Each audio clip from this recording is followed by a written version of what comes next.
Hello, everyone. We are very happy to welcome you on the board discussion dedicated to Performing Kyiv, the nomadic project of Kyiv Art Week, organized in the framework of Zurich Art Weekend. Before proceeding to introducing our panelists, I would like to extend gratitude to Löwenbräu Kunst and Schwarzes Café team hosting us here today.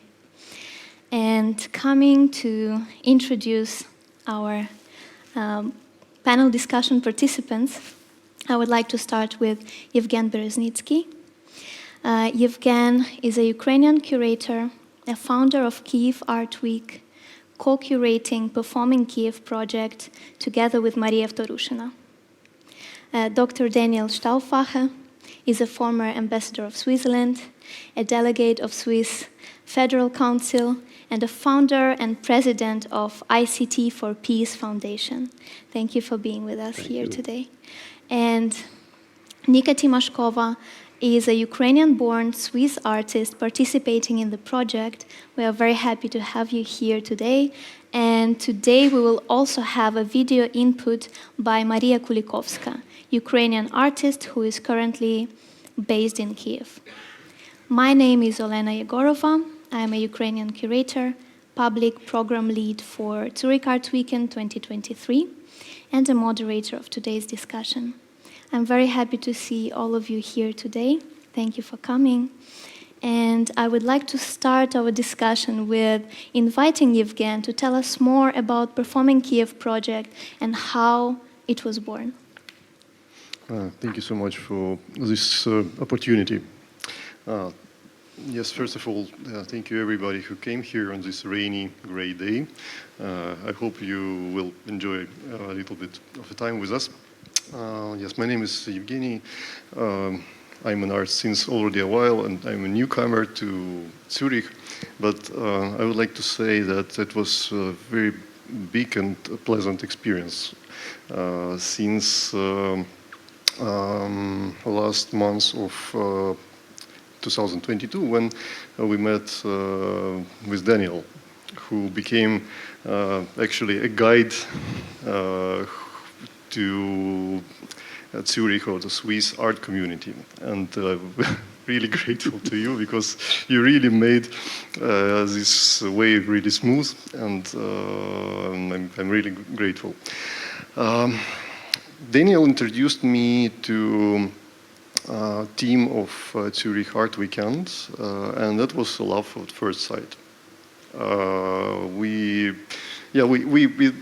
merrily doing a similar event. I was managing and I was founder and the manager of Kyiv Art Week since 2016, and we understood each other very, very quickly, and the team of Zurich Art Weekend was so generous to offer to do something in the framework of their great event, and we suggested a nomadic edition of Kyiv Art Week into the framework.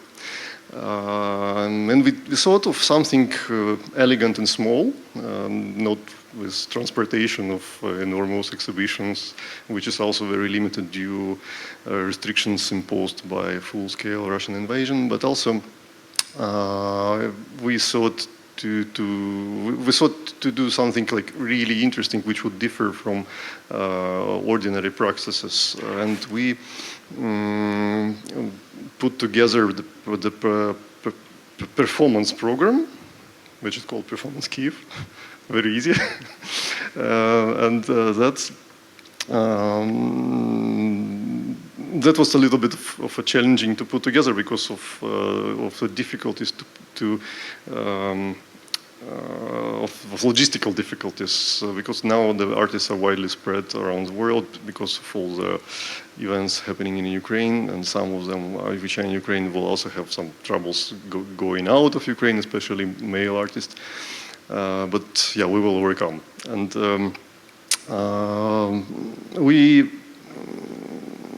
of course, we didn't have much choice to choose the subject, because a piece is what we all looking for. And the question of peace is now very up to date, and the peace not only like a condition, but also a definition, because a peace is now really needs to be, the definition of peace really needs to be evaluated, or it should be much more thought given to it, because on the multiple levels, on the political, social, economical, digital, it has to be managed differently.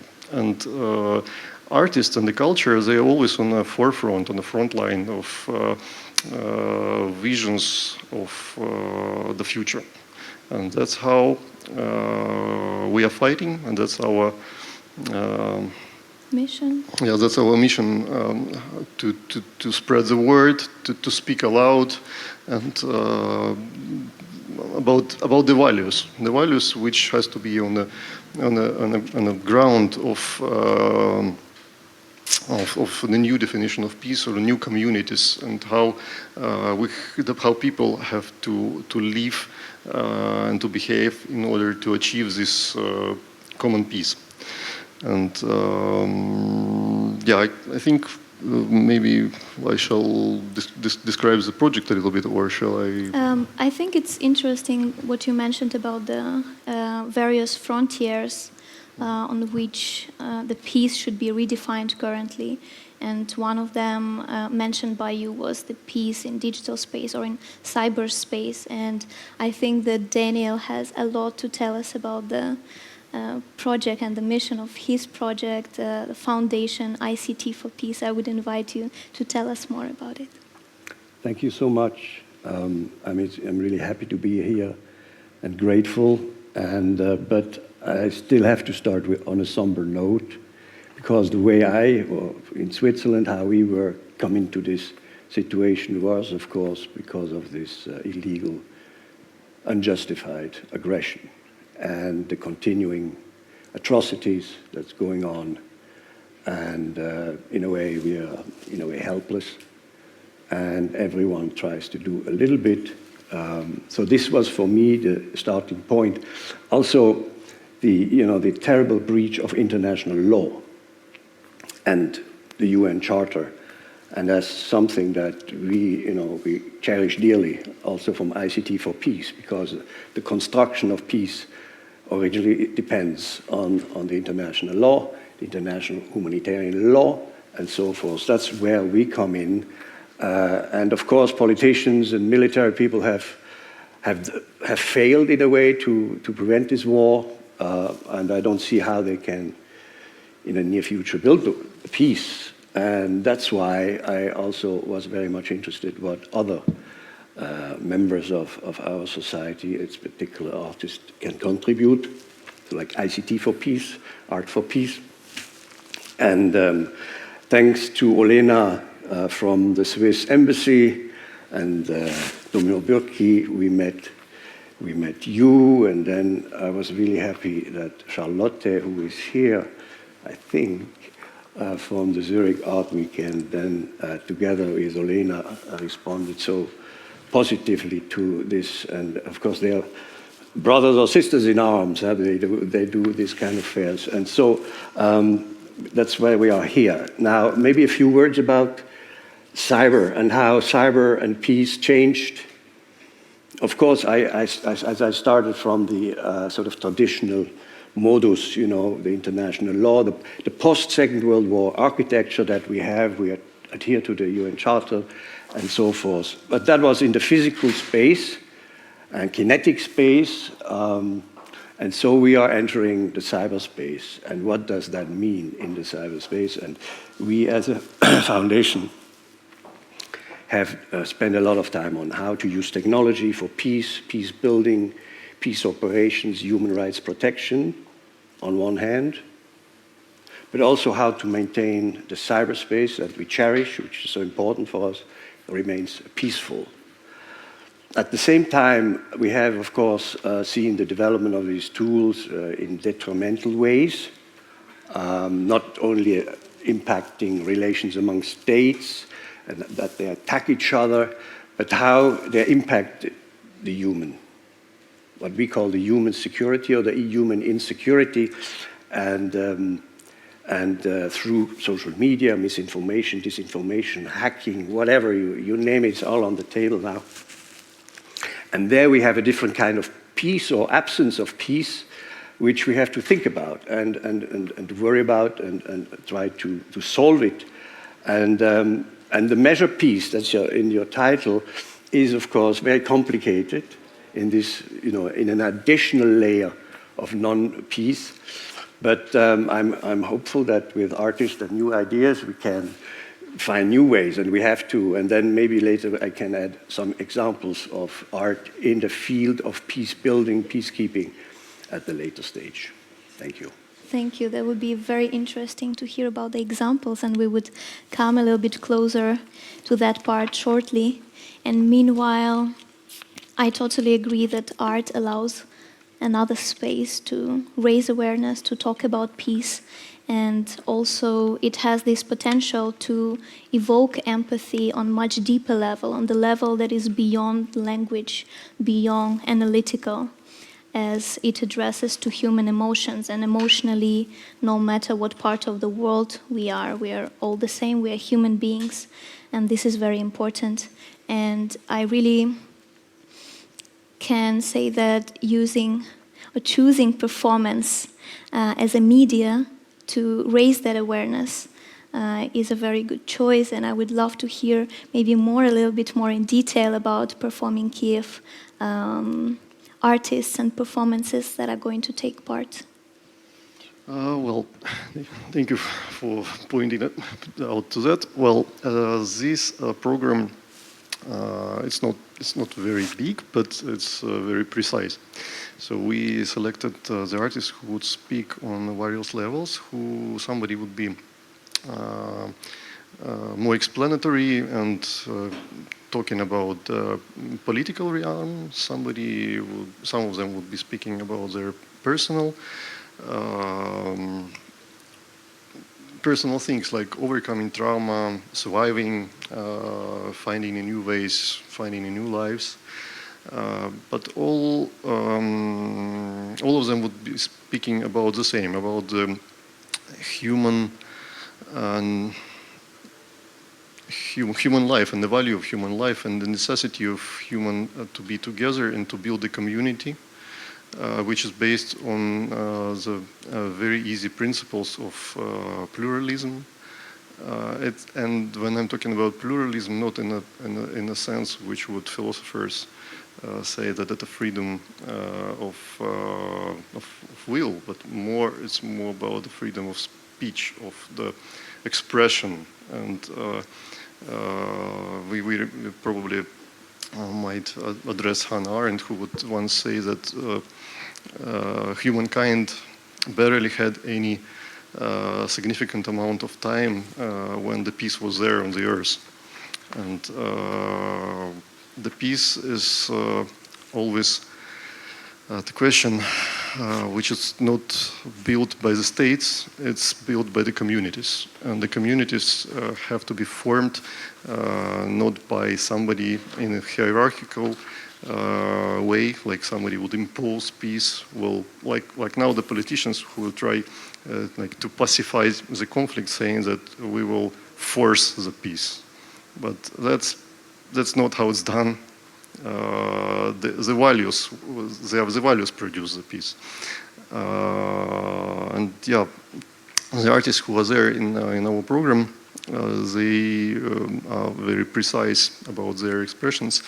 There is the performance of Leftina Kahidze, which is the one which is very explanatory and very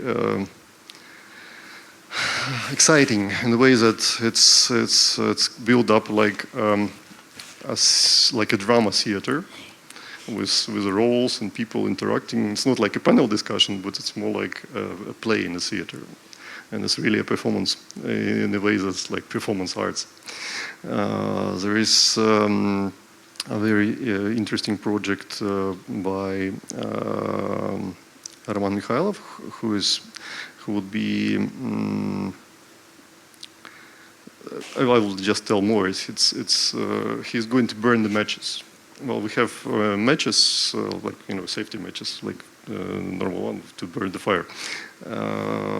Like typical Ukrainian box of matches, which has a depiction of sort of a cartoonesque folklore Ukrainian soldier, Cossack.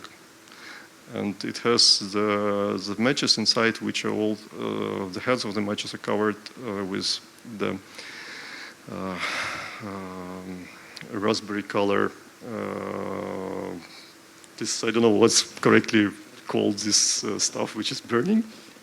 But this color is a traditional color of Cossacks, of like old, ancient Ukrainian military. And by burning these matches, he is sharing his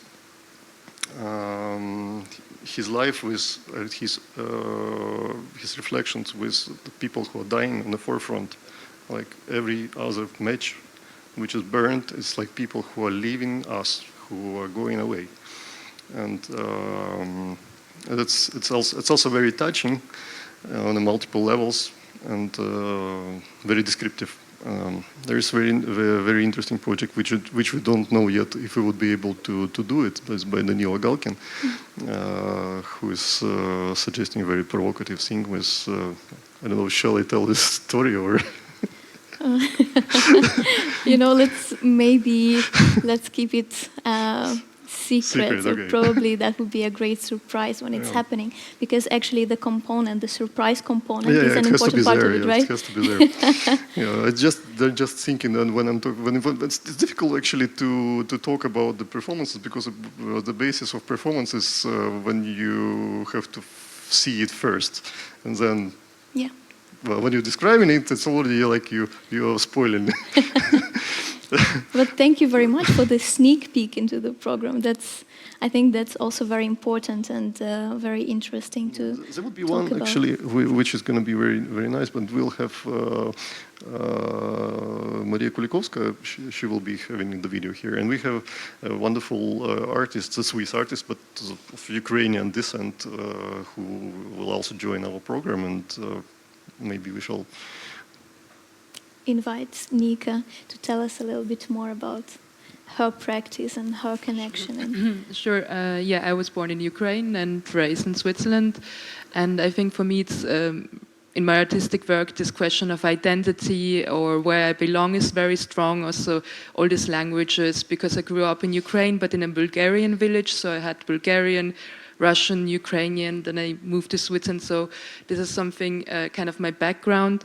And I work with a lot of media like photography, performance, installation, video, and I usually do costumes or costume props that I then reenact in photography and video. And for me it's always about, most of the time I use the costumes myself, or there is a specific reason why a certain body or bodies are present. And for me it's also the question in an installation or in a video, or if the body is present, if the body is absent, what happens if one time I made I can say like, rethinking the traditional Ukrainian dress, and I remade it in my own way, and then I hang it as an installation without a body. And it was also it was talking about what kind of body do people imagine being there if there is no body. So, and for the project in Zurich, I'm also going to do a performance that involve costume pieces, but also will have some references to historical images, because I researched also a lot of historical narratives and images in Swiss archives, and how Ukraine during the Russian Empire was portrayed there, not as a own country, but also just only as a suburb of the Russian Empire. This is kind of a citation from one of the sources. And very often in my performances, I kind of reenact those pictures of this fake identity or staged identity. And for me, it's always about to reenact images and to give like a new image and produce a new image, what can be a future image, and how kind of an open, how kind of an open and peaceful country can look like, and also how can a kind of a, how this Ukrainian identity is not always like this kind of caricaturesque, but it's really like a very open. We see it with the war. There's like Ukrainian artists, Ukrainian people came here, but there are also a lot of people in Europe, over the globe, like me, with a Ukrainian background, with roots. And I think it's also one of the big advantages and a beautiful thing of the project, that we see that Kyiv is not like only in Ukraine. It's not a geographical location. It's really like it's all over. And yeah, for this, I just come back for the performance I'm gonna do there. What I usually do, performance is for me very important, because it's also about the body and what happens to me if I reenact stories, pictures that are very close to me. And I can also involve different narratives, like talks with my grandma that is living in Ukraine under occupation. And as you said before, it's about not losing the connection and try to find communication, and also in the digital sphere. And for me, at the moment, it's very difficult because she is under Russian occupation. We can communicate, but not openly, because she's very fearful, as I would also be, that the Russian people, the Russian government listens what she says. So we communicate usually in images. So I always ask her, hey, how is the situation? She's like, you know, there were like ears falling from the sky, and there are a lot of them. So we always communicate in very visual images how the situation progresses, and I'm gonna also incorporate some of these images within the performance, but also stories of neighbors, of people, because also two of my sister's friends who went to school, to the same school as I did in Ukraine, they also fled, and they're in Switzerland, so we also have a lot of conversation because we come from the same background, and they're now here for the first time. So I'm going to also incorporate stories in my performance of people who are from Ukraine and left Ukraine. And for me, it's also important that I give kind of my body during the performance as kind of a vessel for all the stories, histories, narratives. But I also try to give kind of also my personal view and to talk from my personal perspective, because I did not flew Ukraine. I live here since a long time, and my perspective might be very different than from Ukrainian artists living in Ukraine and coming for the project. And I think it's also very important to also differentiate that perspectives are very different, but there are a lot of common topics or concerns, like the war, peace, vulnerability of bodies. What I think this war is just affecting all of us on many levels, bodily, mentally. Yeah. That's true. And, you know, I really like the phrase that you used, that it becomes a vessel for stories. And in a way, performing Kyiv project itself becomes a vessel for human stories, for personal stories that at the same time end up in this commonly shared safe space to process the trauma that we all somehow go through on different levels. And thank you for mentioning that. And I know that Daniel also has something to say regarding the, the artistic... Yeah. No, I cannot add this so beautifully expressed and relevant, and the example of your grandmother, which really, you know, I mean, it's horrible. No, I had some experiences or some examples where, you know, peace-building, peacekeeping operations, like by the UN and the international community, is using art as a tool, also. And I mean, I have some examples, but I can also refer to a very nice article by a colleague, by Celia Shambalam. I'm not a specialist in this, but she also recognizes, you know, the defying all linguistic borders, the role of the art, connecting people, and in a universal language. And for them, for many, can be a resource in the process of preventing war, reconciliation, for instance, or negotiations, mediations. Also bring people together, or try to eliminate misunderstandings among people. And after maybe the peace has been concluded, there's a lot of work to be done on healing, reconciliation, and their art can play an important role by the victims and maybe even perpetrators, like we have seen in South Africa. So there are a lot of examples being used, but one has to also be careful, because some have used art also for stifling hate and division in societies, and also one lesson is it should be bottom up. It should be it shouldn't be coming from some international organization with a lot of money and impose on. It has to be grassroots based. Otherwise, and then it touches the people, and then their heart starts moving, when they see each other in art. So I would not say much more, but I think there are people who think very seriously about this in actual peacekeeping, peace building. And one day in Ukraine, we will have peace, obviously, and these things will play an important role too, but maybe now already. That is true. And it's very important to give the platform to those voices. And I really love what you said, that it has to be bottom up. And when you have a great idea and you unite people around you, around this idea, and then more and more supporting organizations join it, I really love this process. And just on that note, to say thank you to Daniel for introducing Eugene to us. And I'm very happy to be a part of the process, as Zurich Art Weekend is actively supporting the project, and I'm very proud to be a part of it right now.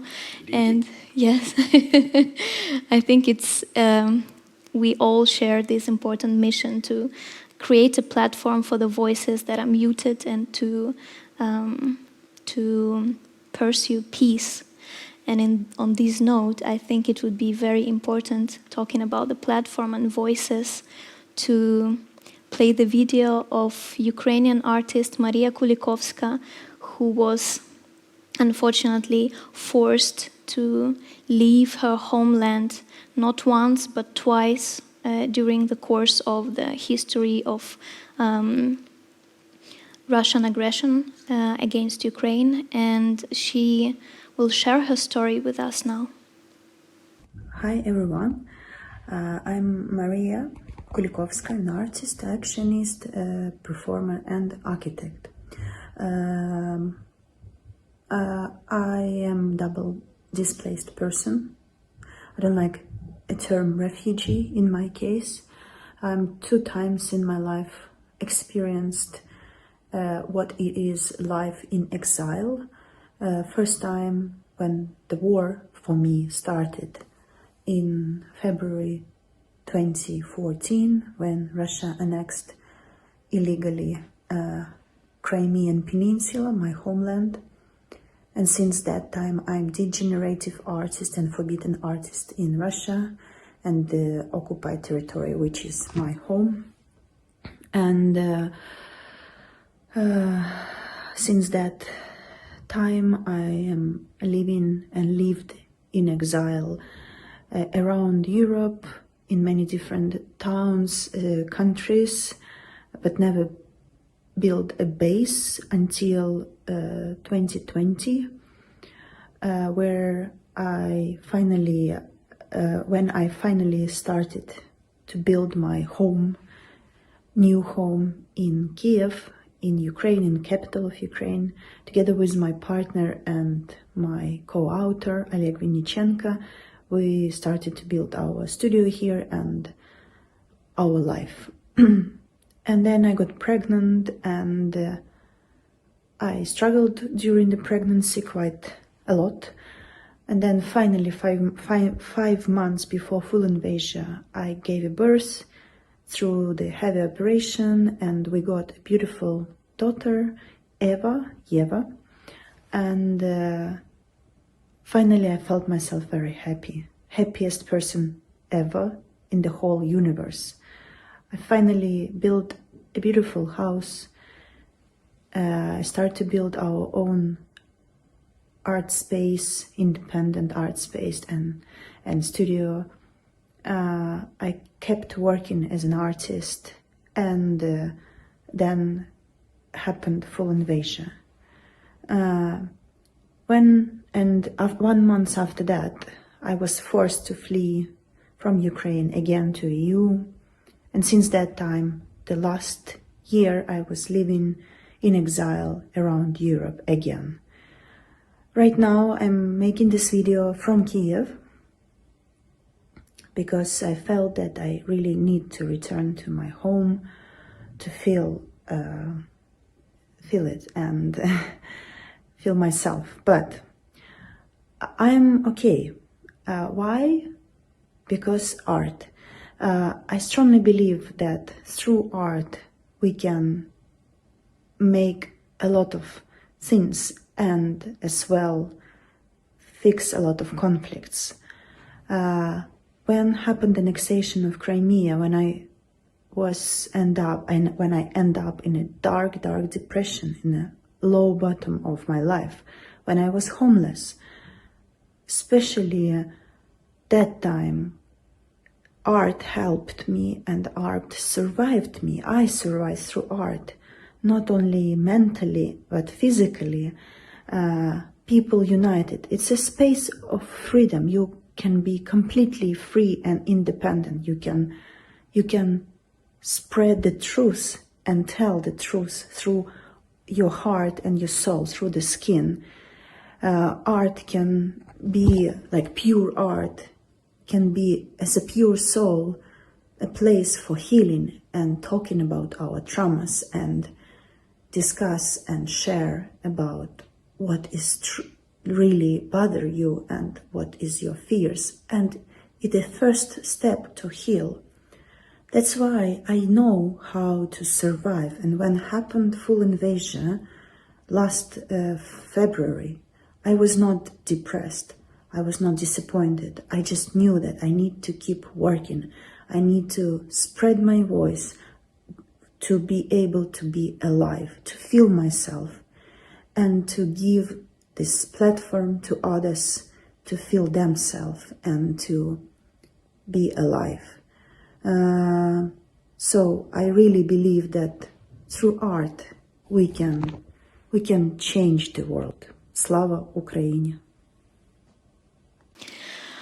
I think with such a powerful and touching message, it is important to say that art truly has this huge potential and power to change things. And as we have a little bit more time, I would like to address, in few words, to address the subtitle of the project, which is called How to Measure Peace. How to measure peace?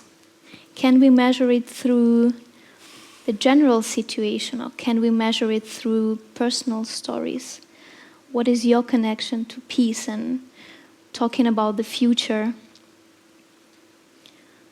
how do you see the role of art in the future, in the pursuit of peace?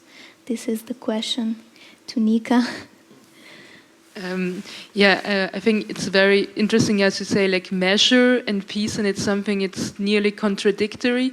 And I maybe just gonna answer you through a story that I was one time talking with some of my Swiss friends, and they said, like, peace will come, just give those lands away.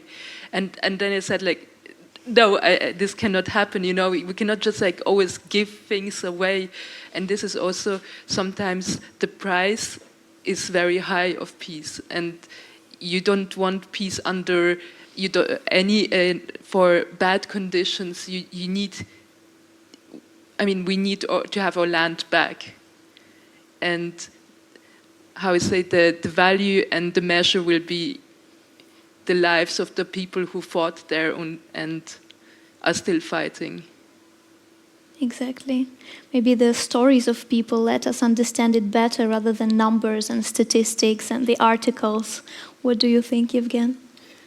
Yeah, that's again a question. I was through all this time. I was giving a lot of thinking of this interesting aspect that there is a balance between good and evil, and it's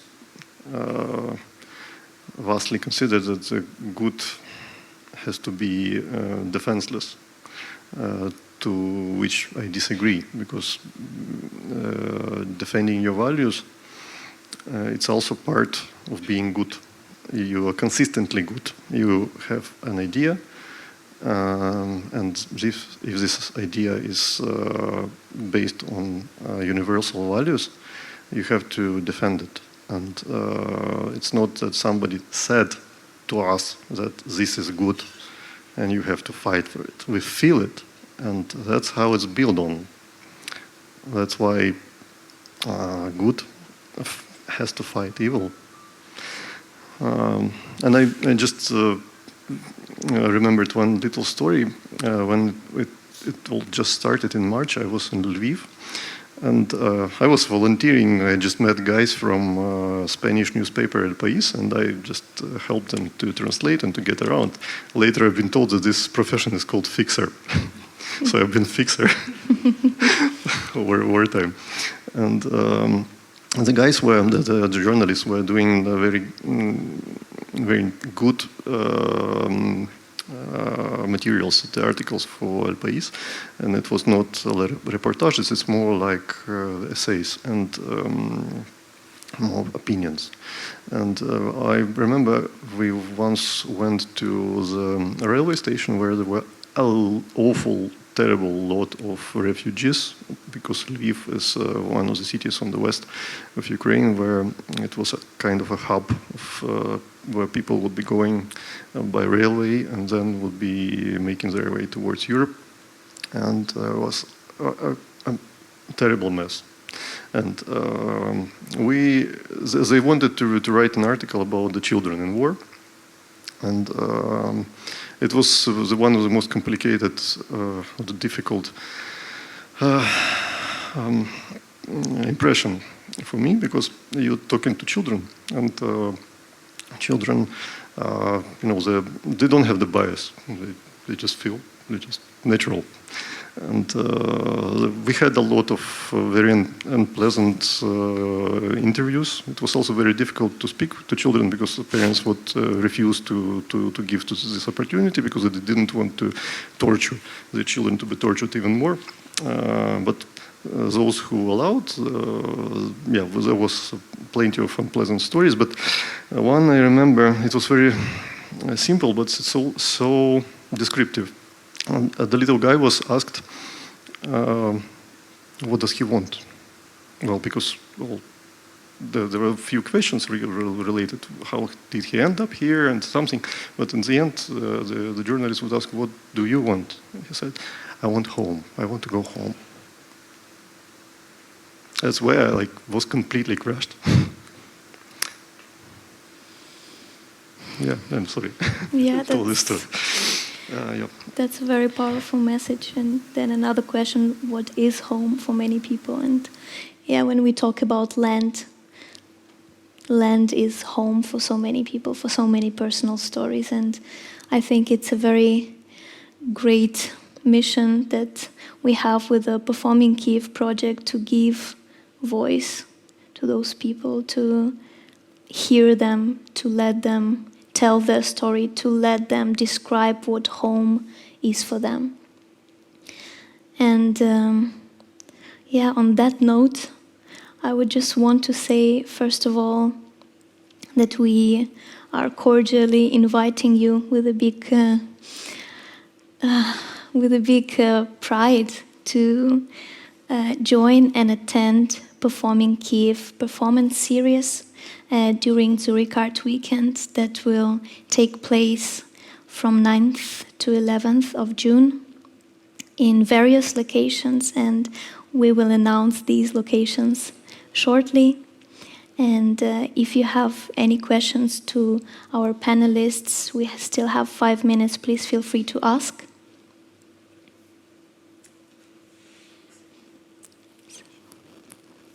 Oh, Yeah. I'm thinking about that. Thank you, Nika. Thank you for Thank you for this event and for the discussion. I totally agree with a lot of theses that I heard today. For me personally, I'm a refugee here, and I'm also feel that this war is also not only military, and there is a lot of frontiers, and the cultural frontier is one of them. So as it was discussed today, art is really kind of a tool how we can fight this war. And can we say as a conclusion that art is political? And what do you think, if art is political, how we can use this aspect of art to fight with the aggression, with political aggression? Thanks. I think maybe, yeah. Yeah, well, I'll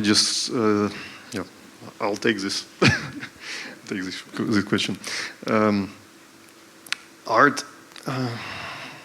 it's part of culture. Culture is everything is culture. Even if you drink beer, it's also culture.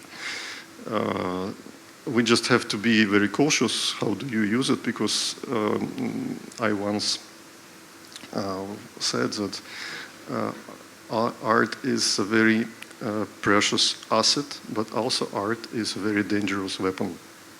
So you have to be very careful how you use art, and it's very easy to fall into the side of evil and to use it like propaganda and the fake news and conveying the evil messages.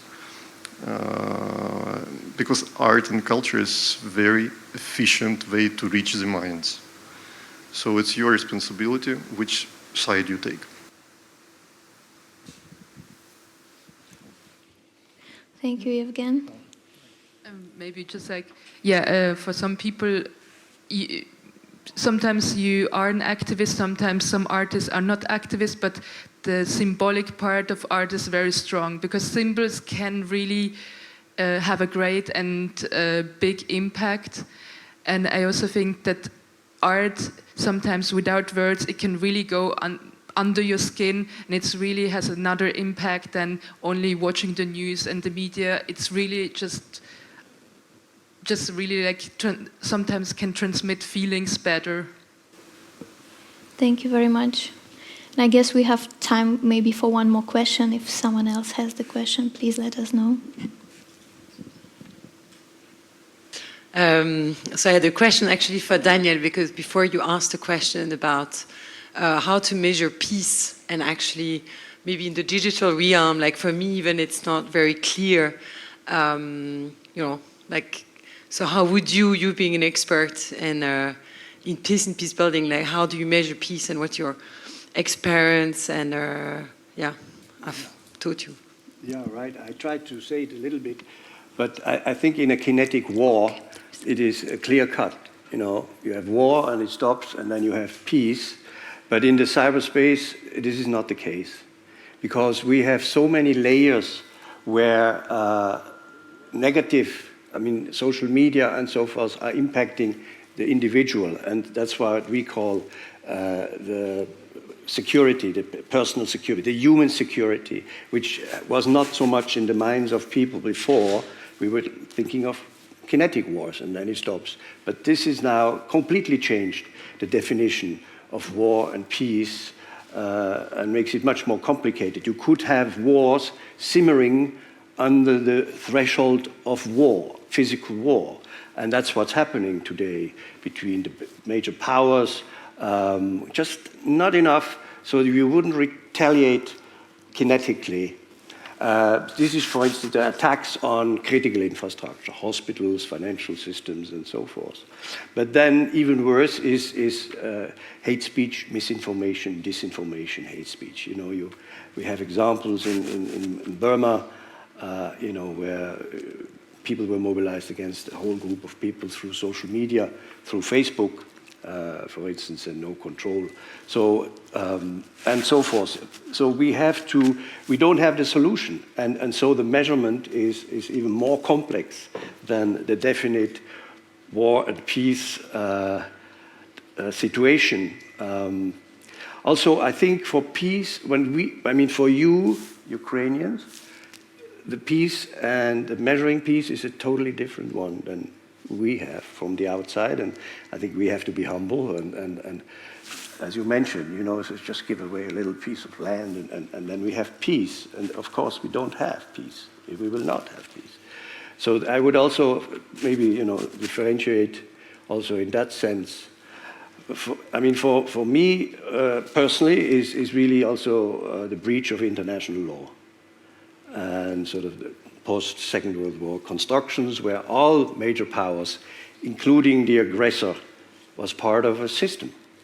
And he has abandoned the system. And it's very tragic. And so for me, for instance, peace, when we again have a system where people or states adhere to the rules, the law, that for me would also be a criterion for peace. Thank you, Daniel. And to conclude, I would like to come back to the phrase that Eugene said in the beginning, introducing the project, that the peace has to be redefined currently on multiple frontiers, as well as the cyberspace and the cultural frontier. And we are very glad to invite you to join, to witness and to be a part of that redefinition of peace on the cultural frontier with Performing Kyiv project. Thank you very much for joining us today.